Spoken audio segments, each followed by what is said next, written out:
Hi viewers, welcome to filmy beat. Kannada నటుడు రిషబ్ శెట్టి ఇప్పుడు Kantara chapter 1 మూవీతో ప్రేక్షకుల ముందుకొచ్చేందుకు సిద్ధమవుతున్న విషయం మనకు తెలిసిందే. బ్లాక్ బస్టర్ హిట్ కాంతారా మూవీకి ప్రీక్వెల్ గా రాబోతున్న ఈ సినిమాకు రిషబే దర్శకుడు కూడా. హోంబలి ఫిలిమ్స్ బ్యానర్ పై విజయ్ కిరగందూరు రూపొందిస్తున్నారు ఈ సినిమాను. భారీ బడ్జెట్ తో ప్రతిష్టాత్మకంగా తెరకెక్కుతోన్న Kantara prequel pan India range లో సందడి చేయబోతోంది. తెలుగులో కూడా విడుదల కానుంది ఈ సినిమా. ఈ నేపథ్యంలో మేకర్స్ ఇప్పటికే హైదరాబాద్ లో ప్రీ రిలీజ్ ఈవెంట్ ను ఏర్పాటు చేయగా నిన్న రాత్రి విజయవాడలో మరో కార్యక్రమాన్ని నిర్వహించారు. ఈ వేడుకకు రిషబ్ శెట్టి సహా పలువురు సెలబ్రిటీలు హాజరయ్యారు. ఈ నేపథ్యంలో pan India star Prabhas, young tiger junior NTR కు థ్యాంక్స్ చెప్పారు రిషబ్ శెట్టి. ఆ తర్వాత ఆంధ్రప్రదేశ్ ముఖ్యమంత్రి చంద్రబాబు నాయుడు, డిప్యూటీ ముఖ్యమంత్రి పవన్ కళ్యాణ్ కు ప్రత్యేక ధన్యవాదాలు తెలిపారు.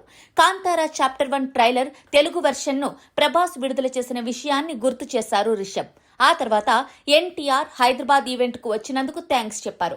అయితే ఎన్టీఆర్ కు సహోదరుడు అంటూ తన అభిమానాన్ని చూపించిన రిషబ్ ప్రభాస్ డార్లింగ్ అంటూ సంబోధించడం విశేషం. ఇక ఆంధ్రప్రదేశ్ లో టికెట్ రేట్లకు అనుమతులు ఇచ్చినందుకు సీఎం, డిప్యూటీ సీఎంలకు థ్యాంక్స్ చెప్పారు రిషబ్ శెట్టి.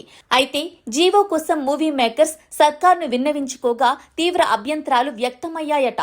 డబ్బింగ్ సినిమాకు ఎందుకు పెంచడమని అనేక మంది క్వశ్చన్ చేశారట. అసలు పర్మిషన్ ఇవ్వొద్దని అన్నారట.